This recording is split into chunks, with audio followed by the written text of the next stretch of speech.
Hello everyone, I'm NiiNiiFC and this is Blue Lines TV, and today I'm bringing you a transfer daily video. Now, there's a ton of things to actually talk about again. I'm constantly saying that, but there are a lot of things to talk about. But to kick things off with, we're being linked with Danny Drinkwater. Now, we know that MATIC has left and signed for Manchester United on a 3-year deal. It's 35 million plus 5 million bonus on top. And good luck to MATIC. You guys saw my earlier video earlier, and if you haven't, in the annotation above, you're going to see a link to my video, so definitely watch that and really try and assess and understand why MATIC was very underrated. So I hope you enjoy that. But anyway, speaking about Drinkwater now, I've got opinions on him. Honestly, before I even get into them, I just need to assess how I'm thinking about the whole situation. Now, you know, we do want Ross Barkley and we do want Oxlade Chamberlain. We don't want both, but either one of them. Allegedly, I can't really confirm or deny, but I know that Conte likes Oxlade, and I think Emanano likes Barkley, so I think they're just working to assess what options needed. I'm guessing Oxlade Chamberlain makes more sense because he can play in a more, diverse roles. He can play in different positions, and I'm thinking that this situation is going to be another Aguero situation. Now, if you guys don't know what I'm talking about, with Aguero, I brought a video a while back from my source, and allegedly we were making a bid for him, but of course, as we did that, we were the only club left going for Morata. So that meant that Real Madrid had to negotiate and reduce their fee. And we managed to wrap up the Morata deal fairly easily after that. And I see the same tactic happening in regards to Drinkwater. Now, if Arsenal or Everton see that Chelsea are interested in another target, they know that those two players want to leave, so they have to sell them this year. So their position isn't going to be as strong and they can't command as much money as they want to. So I have a feeling something like this is going to happen, but being hypothetical, let's say this wasn't the case. Danny Drinkwater, well, we have to understand when Matic was sold, Bakayoko was the replacement for him. So that's it, that's end of. So we need a good fourth choice midfield player, and I'm sorry, but I think Danny Drinkwater is one of those underrated players in the Premier League. I think he's got great work rate, fantastic passing range. You know, he can defend, works hard, had a great partnership with him and Kante. I think it does make sense. You know, obviously he's English, so that's a homegrown player to add to the squad as well. Plus, he's very underrated technically, and I kind of think that, we can't sign another midfielder synonymous with work rate and tackling and defending. And we've got that in Kante and Bakayoko. And think about realistically, in games, how often do you see two midfielders coming on in a game anyway? So the fourth choice midfielder isn't going to play as much anyway. So again, I think for the ability he's bringing, of course, he's a title winner. And he's got great passing. I'm sorry, this guy isn't as shit as what everyone's making him out to be. Of course, it's not the most exciting signing. But again, fourth choice, we're not going to be signing anyone world class. Especially the transfer window now. The options are starting to die out at this moment in time. But I think that we're going to start hearing more reports. But as I said earlier, I kind of think that this is a bargaining tool by Chelsea to try and, get Everton or Arsenal to reduce their stance on either one of their players. Now, moving on to the next transfer target. Marseille are allegedly looking at MICHY Batshuayi. They're looking to bring him back to the club. I don't see this happening at all. Conte doesn't want to sell. It looks like he wants to bring in MICHY. And another thing is of course, Llorente is injured. His arm's broken, so he's going to be out for a while.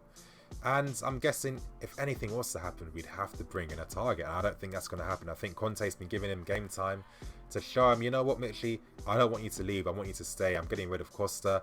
You're going to have a chance this season. And I think this whole thing by Marseille, of course, they've got every right to try and go in for the player. Maybe they're thinking they can get MICHY too, because maybe they can sell the dream that actually the squad's getting better. We've got Dimitri Payet back. And yeah, you'll get more game time consistently. You can't go through another season not getting the same amount of game time as you had. So, again, honestly, in my opinion, I don't really think that this is going to happen at all. Moving on to Renato Sanchez. Now, it's been confirmed by Bayern Munich today that they're not going to let him go until the end of the transfer window. And why is that? Well, Bayern Munich don't want to sell him. Ideally, they're looking for a club who want to take him on loan for 2 seasons. But at the same time, Sanchez wants to play football. So if he was to come to Chelsea as fourth choice midfield option, he's not going to play as much. And that's the main reason why the guy's leaving on loan in the first place. So it doesn't make any sense for him to come to Chelsea. AC Milan made a bid for him earlier. Their offer was a 1-year loan, paying a 10 million loan fee, They have the option to buy for another 30 million euros on top, but Bayern don't want to sell. They just want him to get consistent game time at a high enough level so he can come back to them. And that makes sense because the guy's only, what, 19 years old. So by the time he comes back at 21, who knows what he's going to be. But him coming to Chelsea makes no sense for the player because he won't be playing as much. And it makes no sense for Bayern because, you know, they don't want to sell him. They just want him to go on loan. So that's something that probably isn't going to happen. And if it does, we'll be selling a lot of dreams, or maybe Conte has another plan in use for him. But at the same time, if we did come, it is a bit of a kick in the teeth to some of the youth options we have at the club at the moment, you know. So, I don't know. I don't see this one happening, you guys. Allegri's come out today saying that Sandro isn't going to be leaving. Again, he has had a history of saying the same thing with previous players like Bonucci and Paul Pogba. I can't offer any more additional information regarding the Sandro deal. You know, if you guys want to hear my thoughts on that, in the annotation above, you can watch the previous video. But again, everything still stands how it was. But now that pre-season is over, there's going to be a lot more activity in the transfer window, especially now when it's the last month. So there's going to be a lot of things happening. Sandro isn't off the cards yet. It's still not impossible. There's always going to be a chance before, you know, until he signs that new contract, which he isn't doing at the moment in time. So we still have a chance of getting it. It's just about, you know, the fee. It looks like we're going to be close to bidding for him soon. So we'll be hearing reports probably in the next week about a bid being made for Sandro. But until then, it's the same situation. Of course, he's a fantastic player. He's going to upgrade the team. I know people are of the belief that we shouldn't be getting him because Alonso's been great. But again, I've spoken a lot about Alonso's weaknesses. And you're bringing in someone like Alex Sandro, who's actually, you know, one of the peak players in this position. You know, they're the definition of what being a top class, you know, left back is supposed to be. So going for him makes a lot of sense, and tactically it's going to improve us quite a lot. But until then, we're going to have to be patient and wait for more reports to come. I'm going to keep asking my sources, but even then, I don't really ask them. You know, they let me know if anything's happening, and you know, until then, it's just patience, you guys. Now, to end this transfer daily, talking about Diego Costa. Now, it looks like he won't be reporting back to training. You know, he's going to be leaving Chelsea, that's without a doubt, but he's getting very frustrated that Atletico Madrid are taking really long. And this is one of the main reasons why he didn't join them last season, because they didn't want to pay the money that Chelsea wanted. And Costa's thinking, you know what, I'm doing as much as I can. You know, I angered the club a lot by releasing the remarks that Conte sent a text message to me saying I should leave. You know, I'm making it known that I'm going to be leaving. I'm doing all I can to join you guys. What's the hold up? You know, I need to be getting back into a pre-season regimen so I can really train and be ready for the new season. So he's getting quite frustrated. Simeone, you know, he was just saying the same thing, that, you know, they're looking to see what's going to happen. He wasn't really confirming anything. I'm sure that Costa will be going back to Atletico. That's one of the main reasons why Chelsea haven't sold him yet, because they're waiting for Atletico Madrid to sort out, you know, to propose a good offer so they can sell him to him. And otherwise, if they take too long, you know, reports coming from Chelsea are stating that they'll just sell him to another club. And AC Milan are sniffing around. They're more than happy to take him on loan for the season or outright buy him. Besiktas have been looking to take him on loan as well.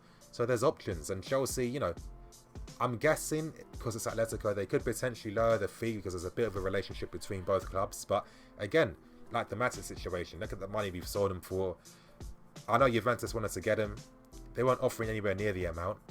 Maybe if, you know, if they would have allowed us to offer Matic, you know, in part of the Alexandro deal, we could have negotiated more, but the club didn't because Juventus just want everything to be separate. But again, it's just waiting for Atletico Madrid to hurry up, sort out their finances, and, you know, keep things moving. But to end the transfer daily, Mario Pasalic has left Spartak Moscow. Not really news, really, to be honest. Again, his Chelsea career seems to be over, and this really sums up the problems with the loan army, the loan system in a way, because, you know, you can't be moving from, you know, playing for Elche, one of the bottom Spanish teams, to Monaco, then to AC Milan, then going all the way to Russia. It makes no sense, but good luck to him. Who knows what can happen? You know, in football, you always have a chance to make something for yourself if you know, if you're lucky with the right circumstances in terms of, you know, playing under the right system, the right manager with the right teammates, as well as putting in the hard work to improve as a player yourself. So who knows what's going to happen? in his future, but good luck to him. But anyway, you guys, thank you for watching today's Transfer Daily video. Please like, comment and subscribe. There's a special announcement. Tomorrow starts our sponsored deal by OneFootball. Everyone knows the OneFootball app. So what's going to be happening is we're going to be releasing 2 videos per week sponsored by OneFootball, and it's going to last until the end of the month. So we're really excited. You know, we've come a long way within a year where we're able to get a sponsor for the channel, so it means quite a lot, and hopefully we can get more. And who knows, the dream is to make this become a full-time thing where we can deliver the best Chelsea content to you guys and really improve all aspects of the channel, production and everything. But anyway, you guys, thank you for the support you've given us. You know, we're close to 12,500 subs. We're going to get to 13,000 soon. It's been really crazy these last few months, but you guys have been, you know, you've been amazing. Thanks for the support, watching the videos, shouting them out and everything.